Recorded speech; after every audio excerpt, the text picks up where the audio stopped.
véritable progrès technologique des années 80, le compact disc est un disque optique utilisé pour stocker les données sous forme numérique. Le compact disc a été développé par Sony et Philips et commercialisé à partir de 1982. En France, il est arrivé en mars 1983. Cette petite merveille a immédiatement suscité l'émoi des médias et rapidement l'adhésion du public. Ce disque, c'est en principe le disque de l'avenir, un disque numérique, inusable ou presque. Il ne rentre en contact avec aucun objet, puisque c'est un rayon laser qui le sillonne. Il faut pour cela un appareil adéquat, en vente depuis hier dans les magasins de hi-fi. Alors Patrick Esther vous dit tout sur le disque numérique. Cette fois, pour entrer dans notre cadre de vie familiale, le microprocesseur, cette puce savante inventée par l'électronique du XXe siècle, a choisi une voie originale, la musique. L'apparition de ce matériel représente un bouleversement profond dans le monde de la musique et de la haute fidélité. Plus que cela encore, c'est le symbole d'une nouvelle forme d'industrie, celle des technologies de pointe appliquées au loisir. Ce petit disque de 12 cm de diamètre seulement permet l'enregistrement d'1 heure de musique, d'où son nom de compact disque. À côté de lui, le traditionnel 33 tours fait déjà figure d'ancêtre. Avec un tourne-disque classique, une pointe frotte dans le sillon du disque et se met à vibrer en montant et en descendant le long des bosses du sillon.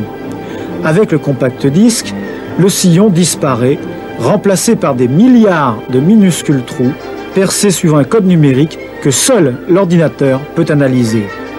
Bien sûr, ces trous sont si petits qu'une aiguille ne peut plus les lire. On utilise le faisceau de lumière d'un laser. Mais surtout, cette combinaison laser-ordinateur permet d'obtenir un relief sonore digne des meilleures installations professionnelles, sans aucun souffle et sans bruit de fond.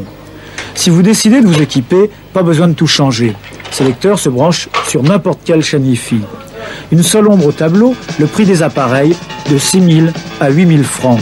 Un prix très élevé qui, semble-t-il, ne devrait pourtant pas empêcher l'explosion du marché de ce nouveau système. Bon, alors, résumons. Augmentation de la durée d'écoute potentielle jusqu'à 74 puis 80 minutes, soit le double de celle d'un 33 tours. Beaucoup moins vulnérable qu'un disque micro-sillon. Disparition des bruits parasites liés au frottement de la pointe et du mécanisme de la platine. Disque beaucoup plus petit et donc moins encombrant, léger et plus facile à manipuler qu'un micro-sillon.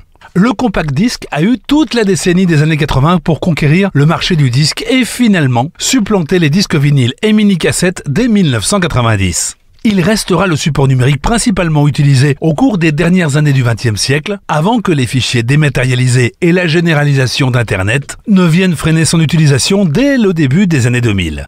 Malgré tout, le compact disque tentera de se maintenir en devenant enregistrable, effaçable et réinscriptible, grâce à la généralisation des graveurs intégrés dans les ordinateurs personnels. Beaucoup moins utilisé de nos jours, le compact disque reste une bonne unité de stockage pour la sauvegarde de données images, sons ou textes. Le CD aura marqué une génération qui, assurément, n'est pas prête d'oublier le progrès qui a représenté son arrivée dans les habitudes de consommation de cette époque bénie des 80s.